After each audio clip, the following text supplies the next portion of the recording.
Guys, in today's video I will be showing you how to turn on and off use system default font problem. So the answer is easy. Just first of all enter the application and next go to these three lines right here and go to the settings, and here as you see you will find this general settings. Click on it, and also you will find this use system default font. You can turn it on or off as you want. Also you can customize the font as you like right here.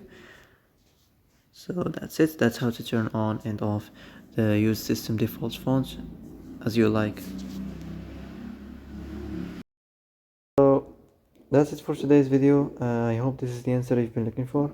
If you like this video, don't forget to like and subscribe, and see you in the next video.